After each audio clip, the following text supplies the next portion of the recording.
Okay, good evening. We are broadcasting live September 22nd, 2015.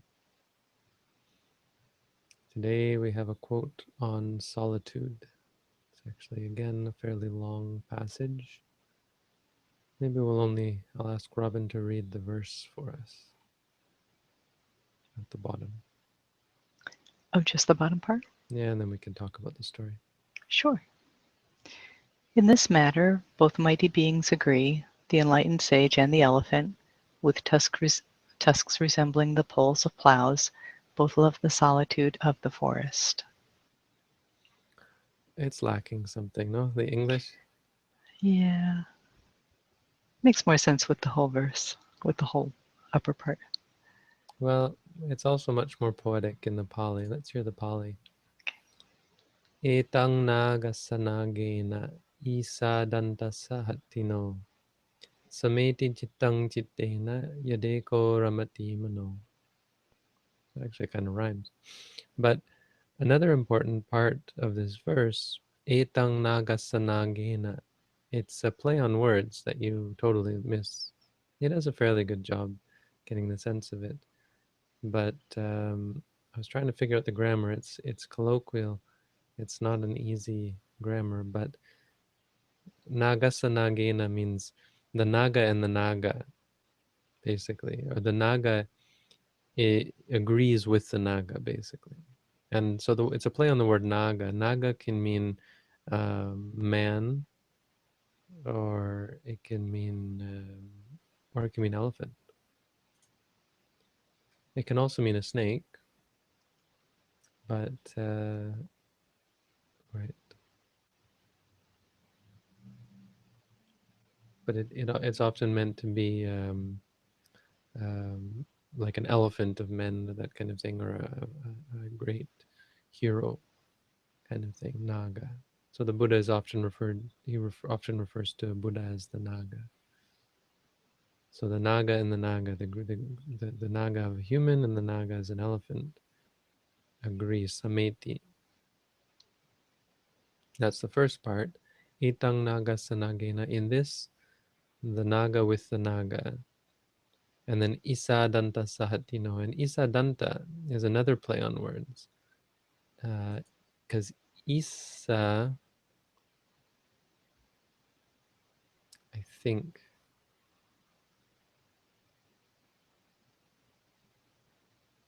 the dictionary gives it as a type of elephant, but that's a play on words. Because Isa, Isa means the Lord or the highest, right? And Danta could mean um, tamed. I think. I think it's a play on. I'm pretty sure. I mean, I'm not an expert in Pali, but Isa Danta, Danta. I think that's the Lord of peace kind of thing. I'm pretty sure there's a play on words there because the Buddha is calling himself the Isa Danta, which um, he translates it as enlightened sage. It could be Isi. Isi would be sage, and Adanta. I don't know where you get Adanta. Danta wouldn't be enlightened, but Danta means tamed, so it's a kind of enlightened. And Hati means elephant. Hati actually means one who has a hand. Do you know why they call an elephant one who has a hand? Because of the trunk. They have an extra hand. Hatta means hand. Hati is one who has a hand, but it's a name for an elephant. The elephant has an extra hand. Sameti jitang jitena. Their minds agree. The mind of the one agrees with the other. Yadeko ramati mano. In that, or in regards to, or insofar as their minds delight in solitude. So we have a story. The story actually begins So we see here the Buddha went on tour. It's not actually well on tour, I don't think. Oh wait, you see.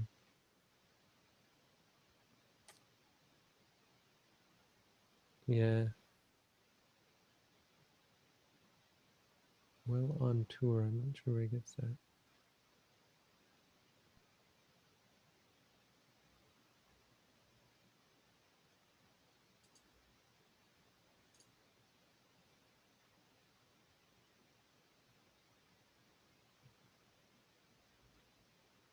Anyway, I don't want to go into it too deeply, but it's actually a story um, that we get in detail elsewhere.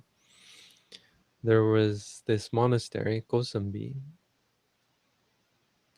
Kosambi was the town, so the monks of Kosambi and the monastery in Kosambi were fighting. How it started. I always think of this story when I visit toilets in monasteries in Asia, because they have these tanks of water usually, and they can be such breeding grounds for mosquitoes. It's really a bad thing. And I always think of this story because this is how it happened. One monk, there were two monks, two big teachers in the monastery. One taught the suttas, and one taught the Vinaya. And so the sutta teacher went to the washroom and left some water in the receptacle, because they would use water. They wouldn't use toilet paper, and they don't use toilet paper much in Asia at all, or in Thailand, Southeast Asia, Sri Lanka, India, I think also. I think so. I can't remember now. Um, and so the Vinaya, he's going out of the bathroom, and the Vinaya monk passes him and sees that he's left water, and he says, "You know, it's an offense to leave water in the receptacle." And the Sutta Bhikkhu says, "Oh, no, well, then let me confess it." And he said, "Well, but if you didn't know it was, or if you didn't realize," he says something like, "If you didn't realize, then it's not an offense." And Sutta Bhikkhu says, "Oh, okay," and he walks away. And the Vinaya Bhikkhu thinks about it, and he says, he shakes his head. He goes to tell it. He goes back to his students, and when he has this class, he tells his students, for example, he gives us an example. The Sutta Bhikkhu still has an offense that he hasn't confessed, and the students are just talk amongst themselves. And after class, they go to the students of the Sutta Bhikkhu, and they tell them. They say, "Your teacher has an unconfessed offense." And his students are offended, and so they go in a group to see the teacher, and they say, this, the Vinaya teacher's students, Vinaya means the discipline, Sutta means the meditation teachings.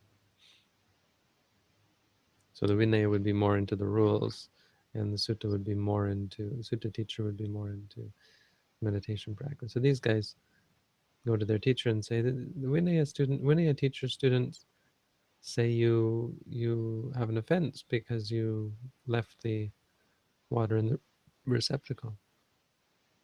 And the Sutta teacher says, the Vinaya teacher is a liar. And the Sutta teacher says, yeah, he's a liar. And they go back to the Vinaya teacher students and they say, your teacher's a liar. Our teacher says your teacher's a liar. And the Vinaya students get all upset, and they go to the Vinaya teacher and says, he says you're a liar. And it degenerates from there. The supporters of the monastery split into two factions. I know I've told this story somewhere before. Some of you must have heard it. The supporters of the monastery split into two factions. Oh, sorry, the bhikkhunis split into two factions. So this is talking about the bhikkhus who can't get along, and the bhikkhunis, the female monks, split into two factions because of it. The lay devotees split into two factions. The angels that guard the monastery split into two factions, all the way up to the heaven of the 33.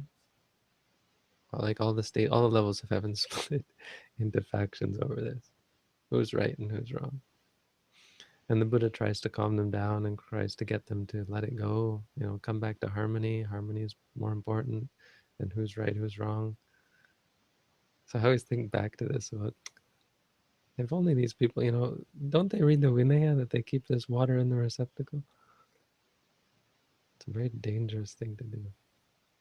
Also because it breeds mosquitoes, dengue. But the most important takeaway from the story is this: that the Buddha leaves. He leaves, and the monks um, are ruined because of it. The lay people come to the monastery and say, "Where's the Buddha?" "Oh, he left." "Why did he leave?" "Well, he left because we're fighting." And the lay disciples get angry and disgusted with the monks, and so they stop bringing food to the monastery. And when the monks go into the village for alms, they don't give them any food. They don't care if these guys live or die now. And so they live very uncomfortably. At the end of the rains, after the Buddha has lived 3 months in this forest with the elephant, they come and they ask Ananda, they plead with Ananda to go and beg on their behalf that they are suitably chastised and sorry. But the big takeaway is solitude. That this is what happens when people are more concerned with what other people say, more concerned with society. To some extent, it's misleading to think that you have to go off into the forest. So the Buddha did it as a example, but he didn't always live in the forest. And in fact, he spent most of his life surrounded by monks, surrounded by lay people, teaching in Jetavana. So it was actually forested. It was quiet, but there were people coming and going all day, and monks by the hundreds or thousands, it seems like.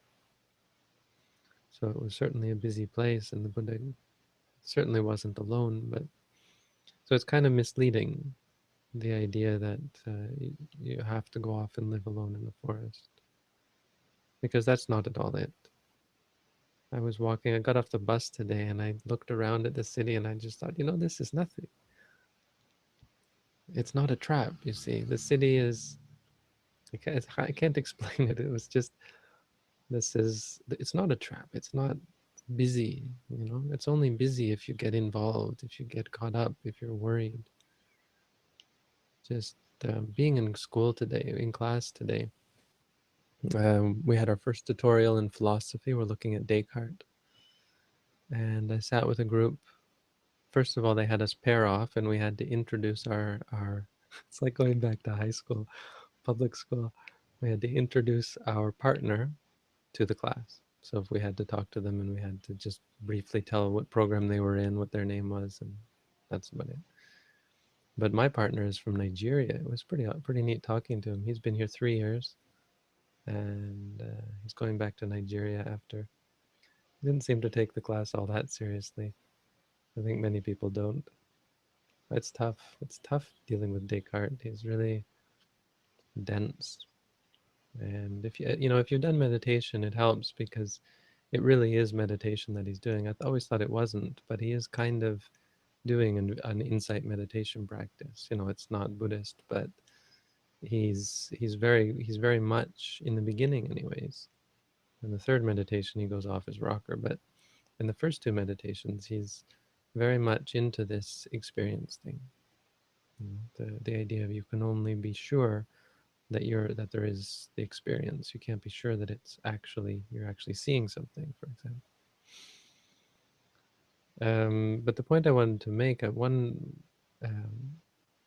everyone was, all three of them really, and it just gave me an idea about, just a reminder of um, how much of a pull the world has. So I talked to one of the people, and said, "What do you think?" And she said, "I'm sorry, I'm just so many things on my plate." I think she said, because she wasn't really paying attention. We were in this group, but she was doing something on her computer and on her phone.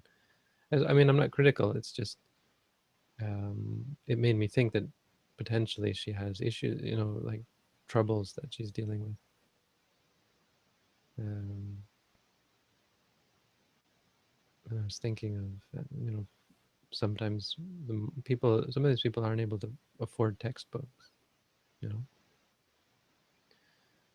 that there are such worry and stress, and people who are stressed, like the other guys in our Buddhism association, they got full course loads, and one of them is now sick in bed, which I can't imagine. In the middle of, how do you deal with that when you have all these obligations for class and so on?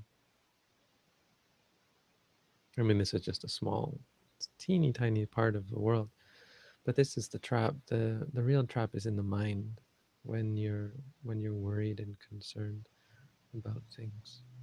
I find that if you have the right attitude, even being really busy, now I have a real full schedule, but it doesn't really feel like that, because it's still moments. It's still just now. So tomorrow morning, I'm going to have to sit and look at my homework, but right now I don't think about my homework. I don't stress about it because I can't do it right now. And also not being trapped by these things. I might fail. If you have a job, you might get fired. You might have to live on the street. You might have to beg for food. I mean, it might happen. There's there's a really good quote. I want to say Oscar Wilde, but I don't think so. No, it's not Oscar Wilde. Orson Welles, right? Who's the guy who wrote 1984? George George Wells. Orwell, not Orson Welles. George Orwell. George Orwell wrote a book called Down and Out in Paris and London that I read many years ago. And in it, he says something quite profound. He says, because he loses all his money, something falls through, and he winds up flat broke in Paris.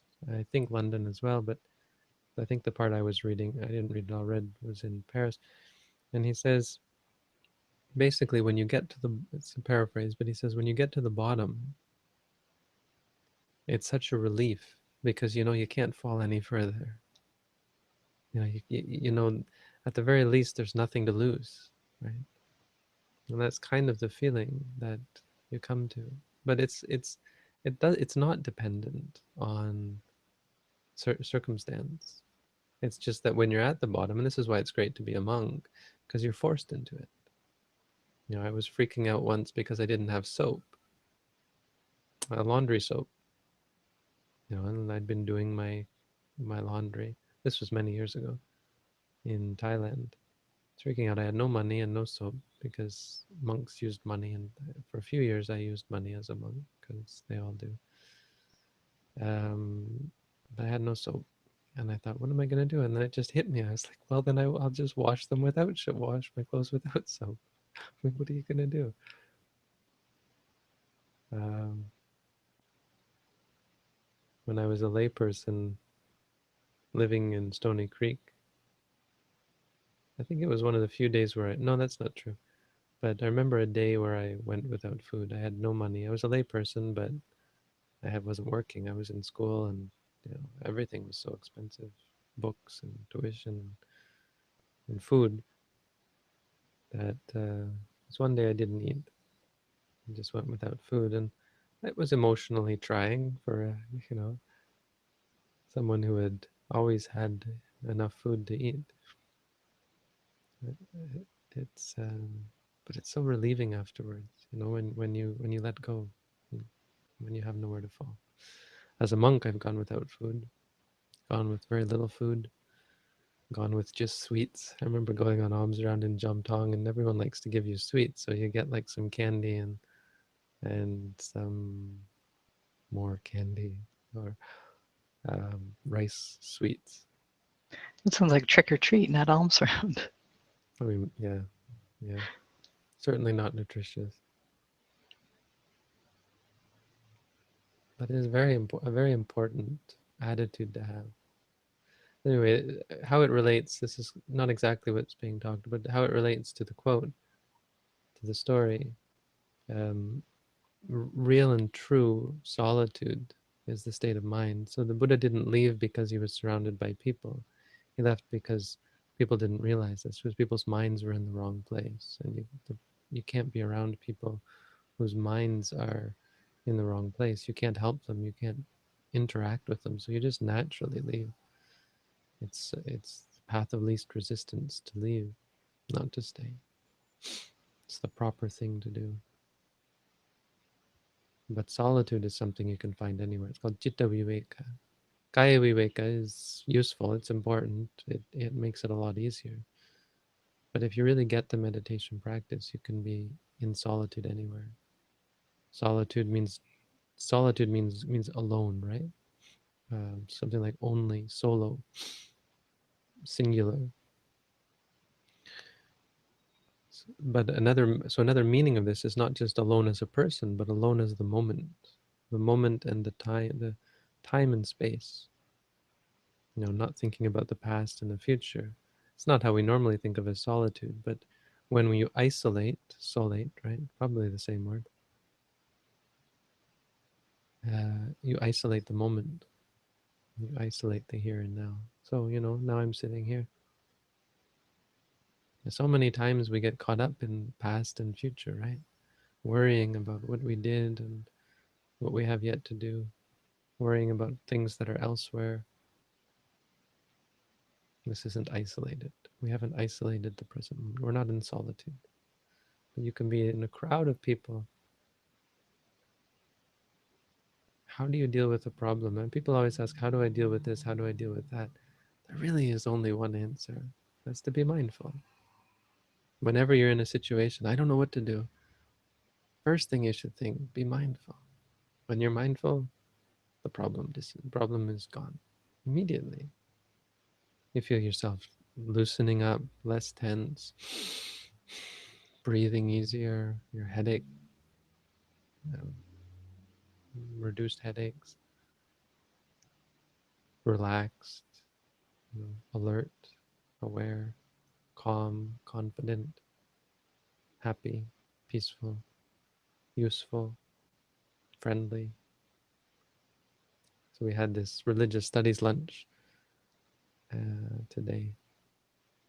It was nice to meet some of the religious studies people. But I went with a little bit of concern because they invited for us for lunch, but I know how it goes with people who aren't, they didn't want to hand us food. It was, of course, they put pizza out and everyone was supposed to take pizza. So, but I replied and said, I can't take food for myself. It's against our rules. We're only allowed to eat if people give it to us. And when I got there, the religious studies department gave me a piece of food, but he was not really very happy. And through the whole meeting, I don't think he was very friendly to me. He was friendly to other people, but I felt some hostility from him. It was weird. He's a British guy. I don't know whether he's, sometimes. No, anyway, don't want to go into it. It's not the point. But the point was, I figured, okay, he's given me one piece of pizza and that's all, because this is what happens. They humor you, but he wasn't at all interested in feeding me, which, why should he be? Except, well, I mean, the thing is, it was a lunch, but it wasn't meant to be food for the day for everyone. But, just being okay with that and being kind of at peace and trying to be mindful, Um, two other people came up, and one of them has been to Thailand. He's a professor here who teaches Japanese religion. He's been to Thailand several times, has a friend in Chiang Mai, and he knows Wat Lampung, which is sort of the place where Ajahn Tong started out.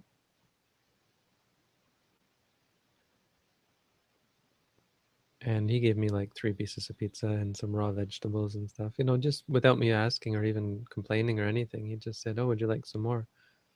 And another woman, the woman who was organizing it, she gave me a slice of pizza at one point. So I ate enough food for sure. And there was lots left over. Don't know why I'm telling that story. Kind of the being mindful, it changes because I hear so many people have this social anxiety, and I can relate to that. The difficulty. What do I do now? What do I do?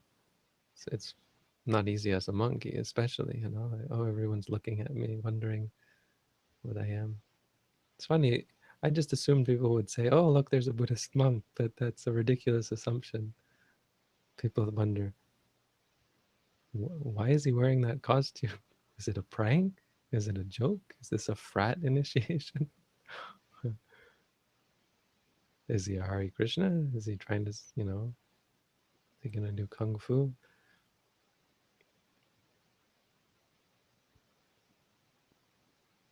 It's all about how you react to things, no?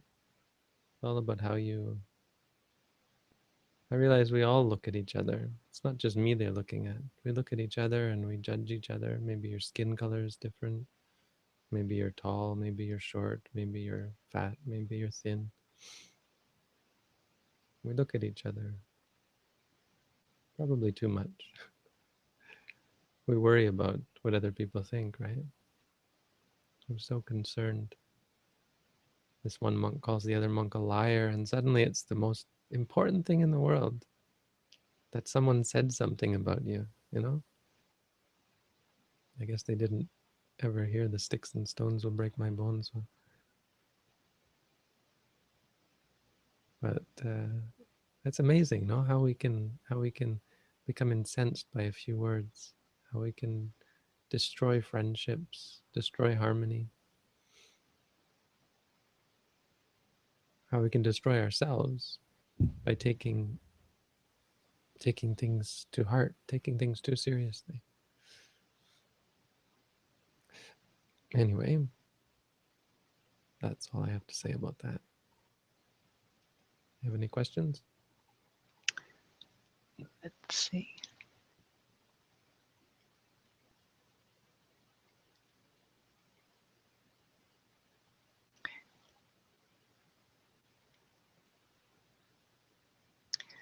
Bhante, while in sitting meditation, I feel the presence or imagine a giant spider in front of me. I noted feeling, fear, and made the resolution of not opening the eyes or moving.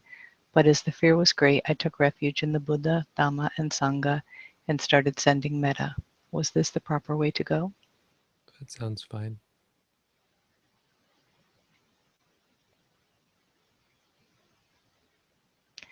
When I do sitting or walking meditation spontaneously, I find it easier. But when I plan it, for example, I will do 15 minutes sitting meditation, I feel more tension and more serious.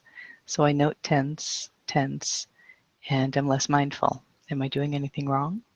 Yeah, deadlines. It's the whole deadline psychology, right? Pressure from having a deadline, from being forced to do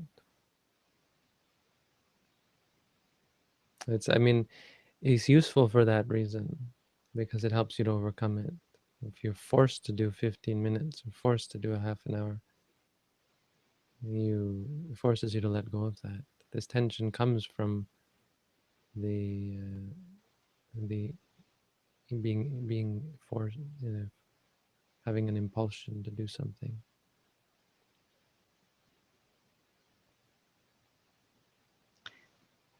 Beyond metta, what are some other meditations? And where can I find the descriptions and instructions to practice them, please?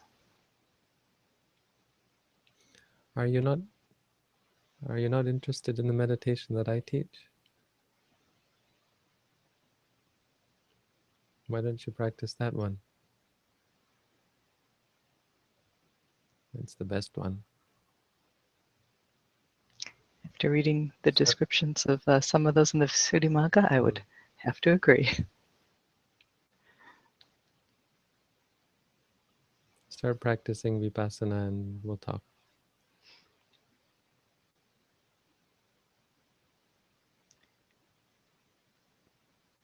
During daily sati, do you note the action as you choose it, or act subconsciously and note those actions? I notice the more control over the actions, the slower the actions.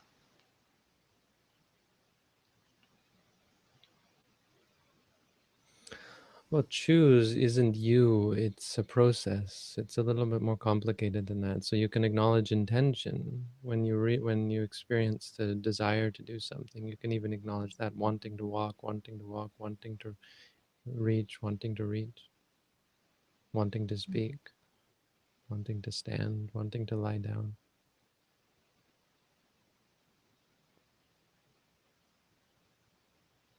Do you know any Kung Fu? I knew karate. I used to have my brown belt in karate, but I was never very good at it. I was never very committed. It's funny because the best part of karate for me was the meditation. I started actually when I got to brown belt. There were a couple of us who were brown belt. I almost black belt, but I don't know whether I really deserved it or not. I just been there so long, they just kept advancing me.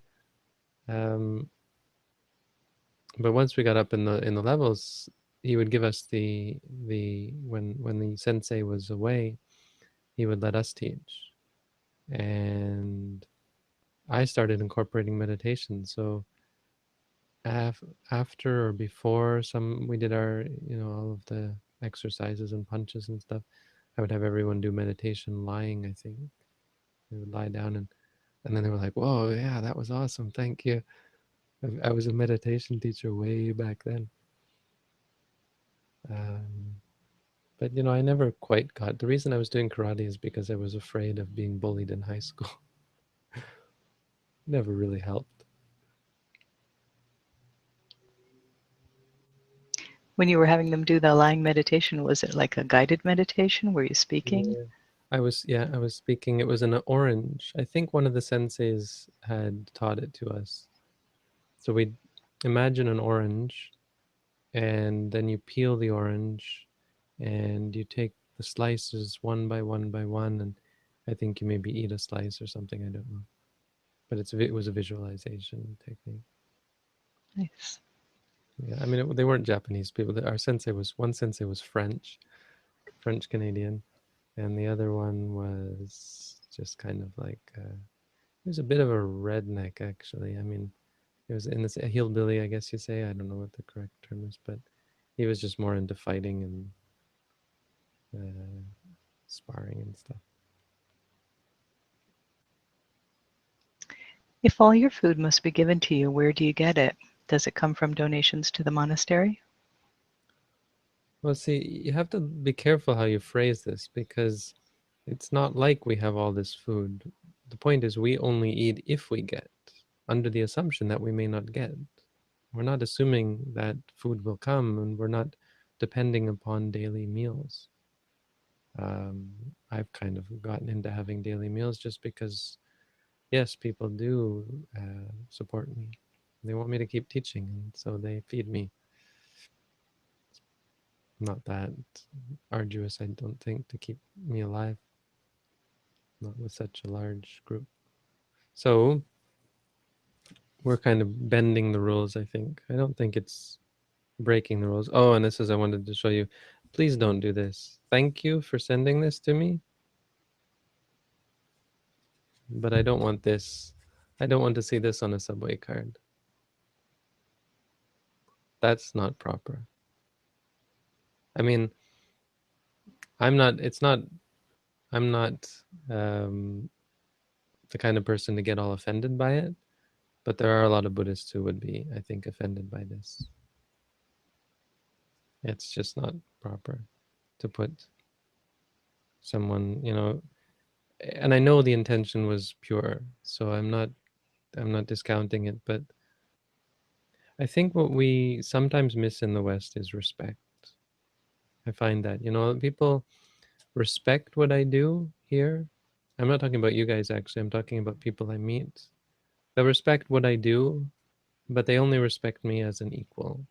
And I mean that's fine. For me, I'm fine with that really, but there is some sense that and you see it in the Asian communities that a monk is special in a way, is to be held apart. So people don't think, it's interesting how people don't think to call a monk venerable, for example, or Bante, as all of you guys do. And it's interesting, especially because I think they wouldn't have any problem with a priest. Even a non-Christian would probably call a priest father, right?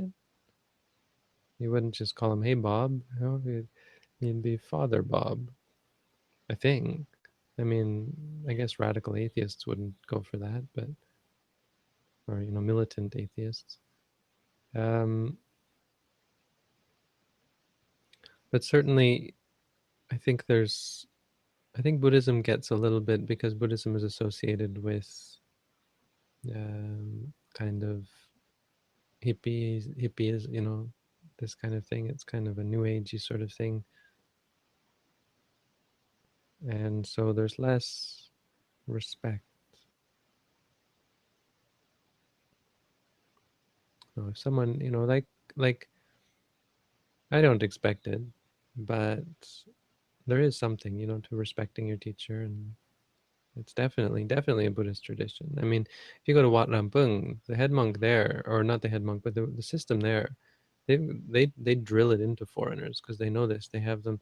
When you go into to report, you've got a strict protocol. You can't stand in the room. You have to bend down as soon as you get in the room and sort of knee your way towards the teacher, and then you have to prostrate 3 times to the teacher, and then you have to say, "Hello, venerable sir," hello, venerable teacher. You have to say it in Thai, even, I think. Anyway, my point is, this is one of the most venerable. I mean, I don't know anyone more special than this person. So he's like way up here, way up here. So I don't know what to do with this card now. Should I maybe take the word subway off of it and put it up on my wall? I don't know what to do with it. I don't know if I could swipe this in a restaurant. Anyway, that aside, people have been sending subway cards. So I get these in the mail. Just got that one just came today that I may not actually use, unfortunately.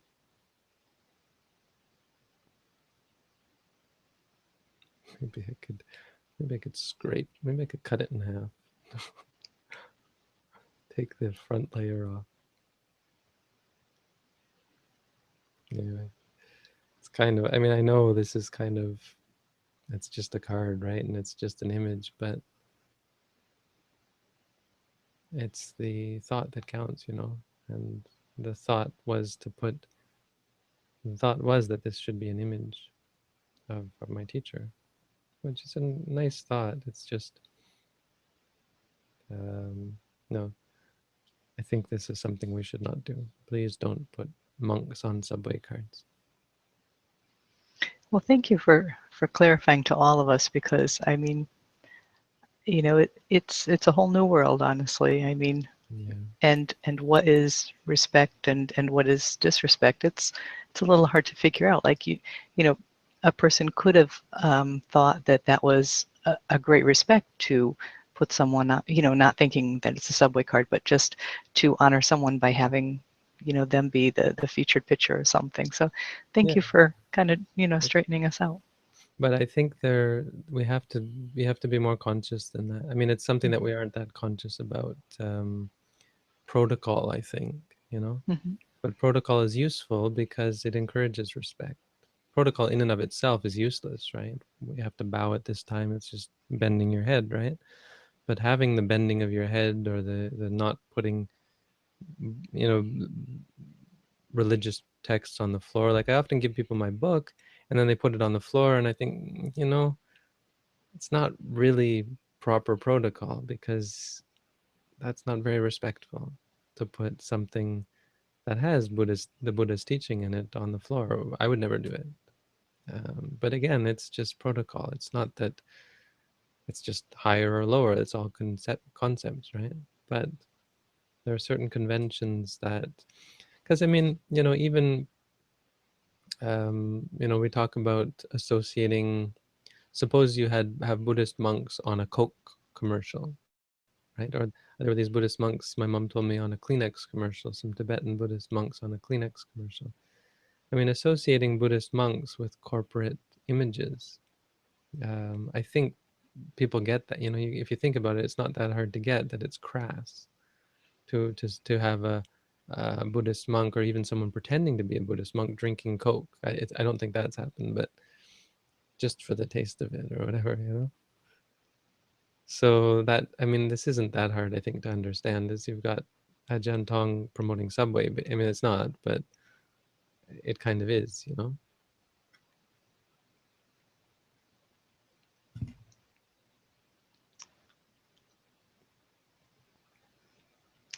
Just gonna. Sorry, Eddie. I think Eddie is here. He's the one who sent this one to me. I appreciate the thought. I really do. And I wasn't. I smiled when I got it, but then I thought, I better say something.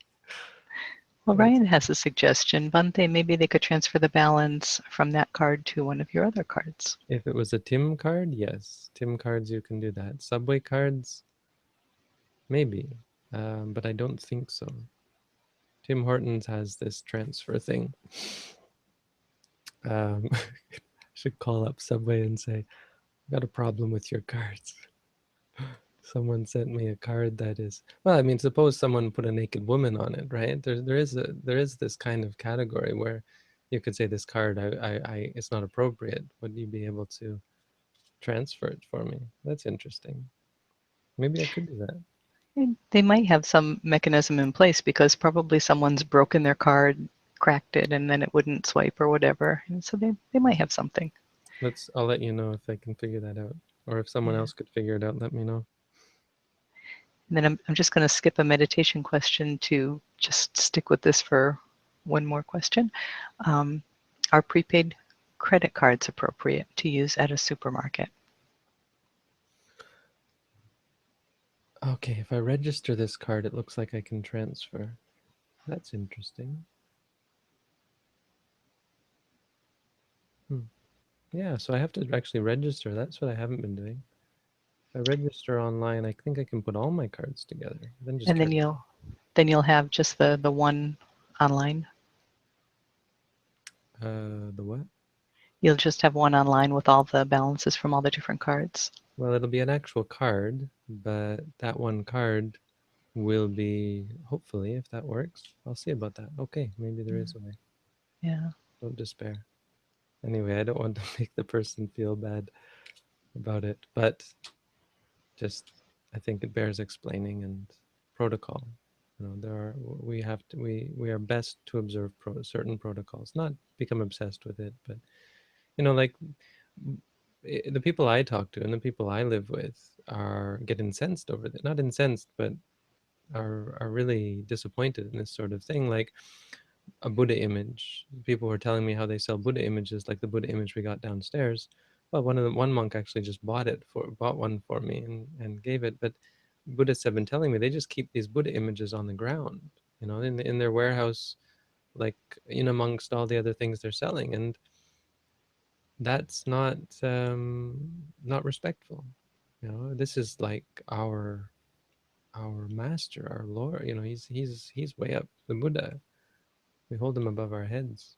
And if you'd see the devotion, like people that they grow up with this, and and it's rubbed off on me to some extent. I mean, I get it.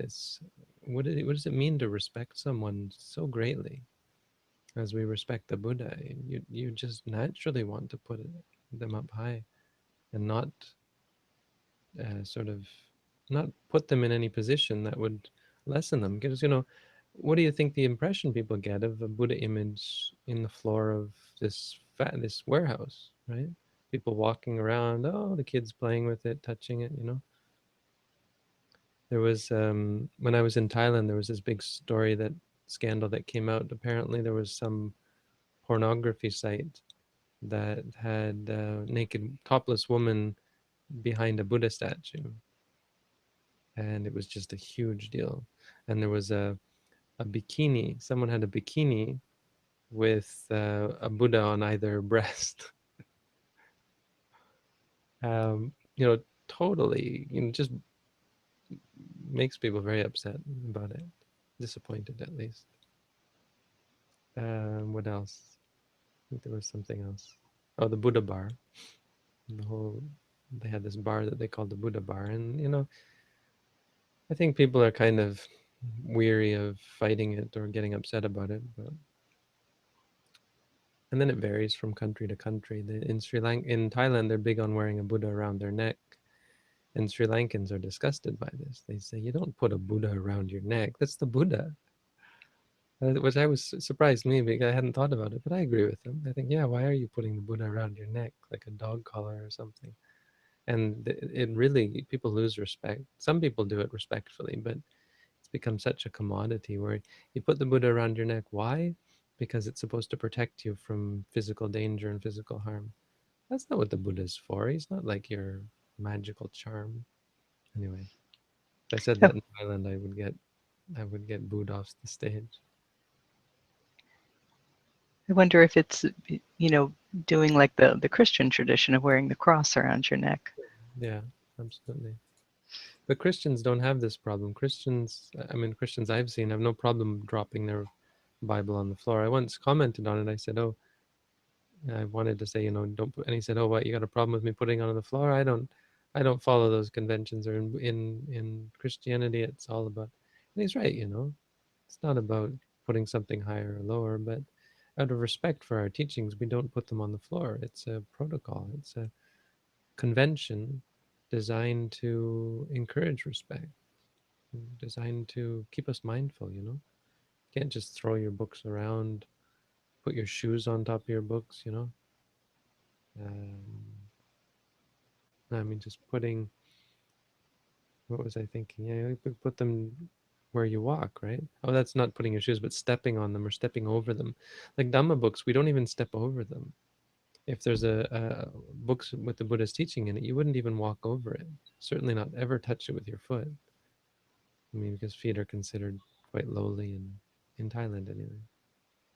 But it doesn't really matter that you're keeping all the protocol, but a general protocol is quite useful because it encourages respect. Because it's very easy to just have no respect and not respect things that are worthy of respect, which I think respect is useful. It keeps you serious. You don't you don't get lax and lazy and complacent.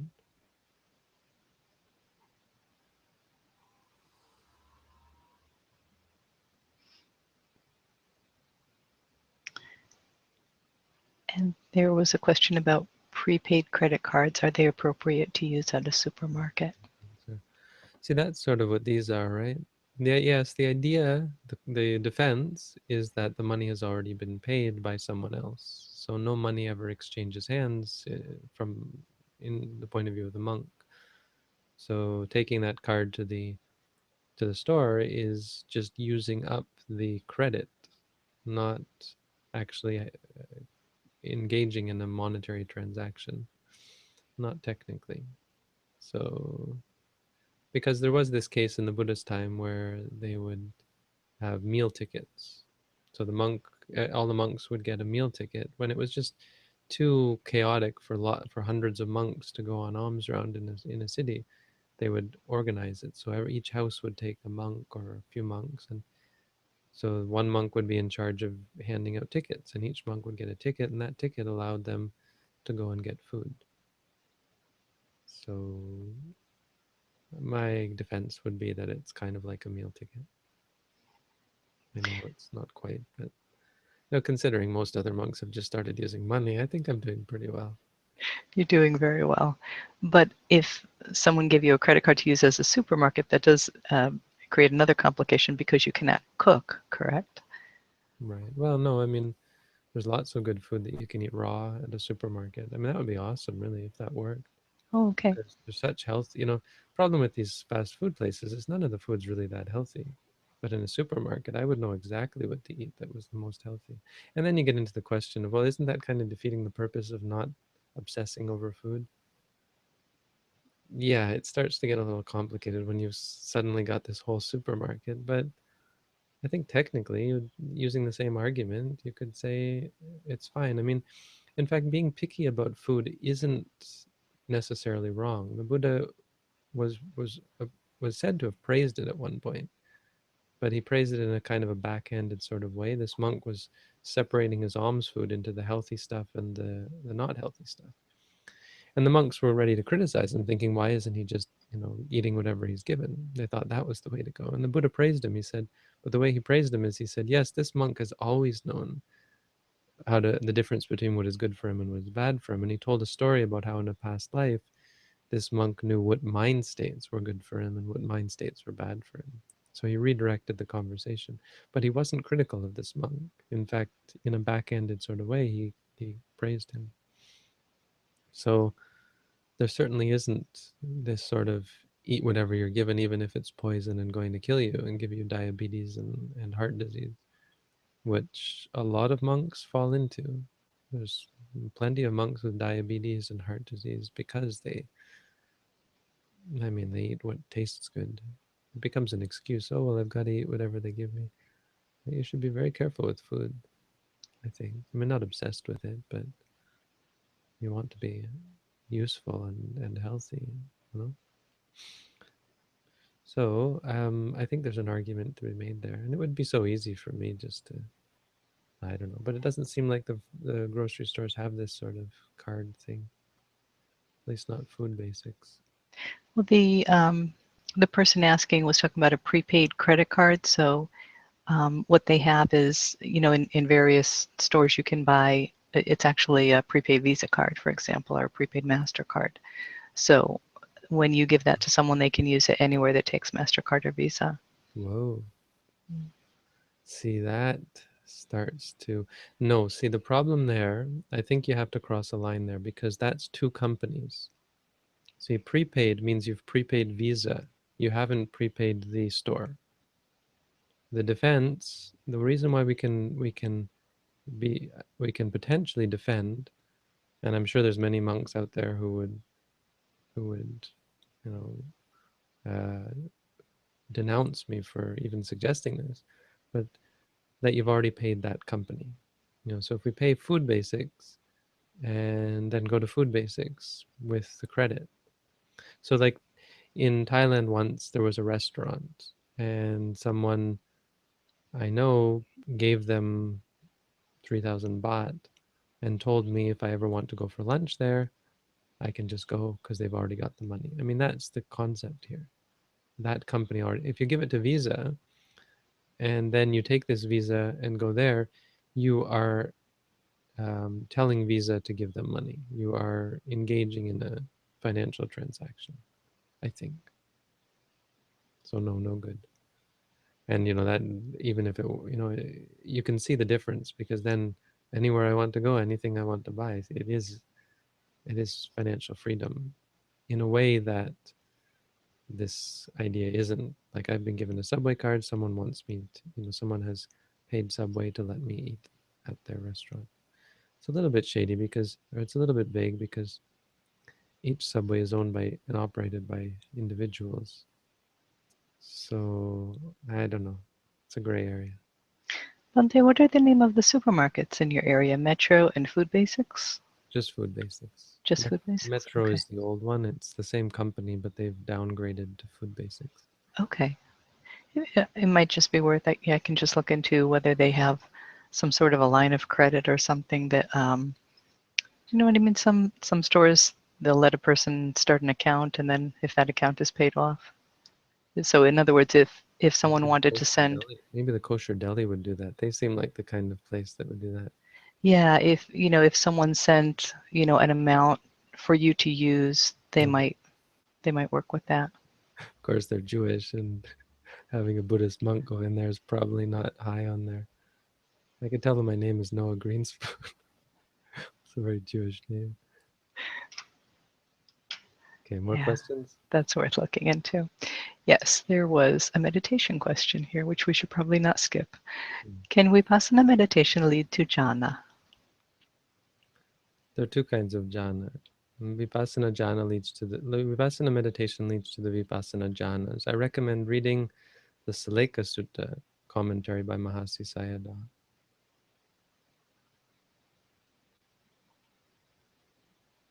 He talks about that. But in brief, the kind of jhana that you enter into is freedom from the five hindrances based on wisdom, based on understanding of impermanent suffering and non-self. Once you get clear in your mind about impermanent suffering and non-self, the hindrances don't arise. So this is considered to be a jhana. It moreover leads to the highest jhana, which is called Lokuttara jhana, which is the realization of Nibbana. Yes, the realization of Nibbana is a jhana, and it's the highest jhana. It's the only really important jhana. So anyone who says vipassana meditation doesn't lead to the jhanas doesn't understand the context in which vipassana meditation is taught. Vipassana meditation is for the purpose of attaining the true important jhana, the jhana of enlightenment. Would you say it's another form of disrespect to say wear Buddha on a graphic t-shirt? Starting to get into the not so white area. It's definitely gray, but I think it's heading towards dark gray because it's not very respectful. Shirts aren't a place where we typically put objects of respect, of veneration. Respect, maybe, respect in the way that you respect a band, but you don't respect a band in the same music band in the same way that you respect the Buddha. It's a different kind of respect. Like, would you put your um,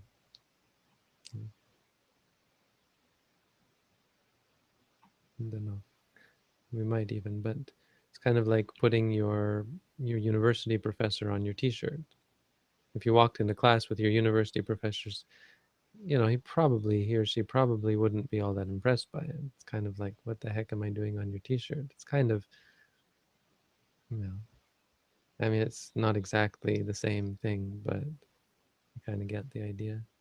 I mean, around the neck actually kind of makes sense because it's something valuable, something precious, and they put it in gold or silver or whatever.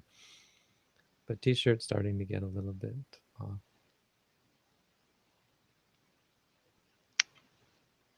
And just a couple of other examples. Somebody's got a brand of beer in the shape of a laughing Buddha. The And laughing Buddha isn't actually a Buddha. That fat guy, not Buddha. No one thinks that he's Buddha. No oh, Buddhists.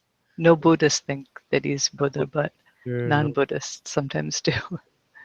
but no, none of the experts in any tradition. They believe he's a bodhisattva, and he's got a history. He's actually. They claim that he's Maitreya. I found out. Maitreya, the next Buddha, but he's His not a name, Buddha. they call him Buddha, right? Many people call him different things. And Tina says no Dhamma books in the bathroom either. It's a good point. It's a good Yes, protocol because that would lead to disrespect. yes. In fact, having a Buddha in your bedroom,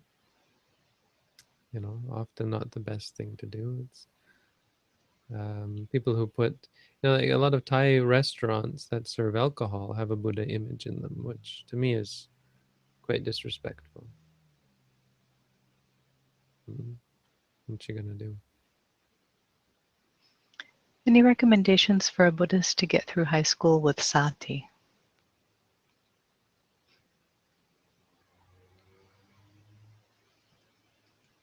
Same as for everyone, be mindful, read my book, practice it, take a course. We've got courses. When you study, try to study and be mindful. Take breaks from your studies. Man, if I could go back to high school and redo it, just think all the problems that we would avoid because of our meditation. And Ryan has already found the Food Basics gift cards. Awesome. Huh, they They have gift have cards. those. Oh, they do. Yeah, that is great. Oh, wow. That opens up a whole new world. It does. Just go in there for my daily food. Yeah.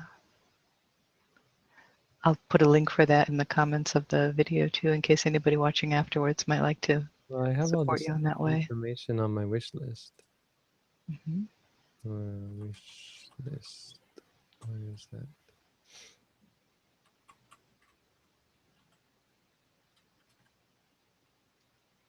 Nope, it's not there anymore.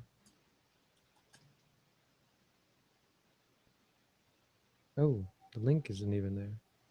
Huh, where did that go? Is that from the support page at Cerimonglo? No, it's from my weblog. I thought my weblog huh, it's taken off. On your support page, you have a list of items. It looks probably outdated. Maybe I can help with that. Wait a second. It should be. Oh, there it is. Now it's back. It's funny that it wasn't there. Oh, I'm shocked. Anyway, not a big deal, but it's back now. So now it's on my web blog. I don't know if anyone ever actually checks my web blog. I don't use it that much. What's that? The Yutadamo at sarimangalo.org? Yeah. Okay. You don't look at my web blog? Why would you? I do when I see something come through on Google Plus that you've put something new on it. That's how I know that you put something new on it. And yes, there is something you can click on, and it's got the wish list. Awesome.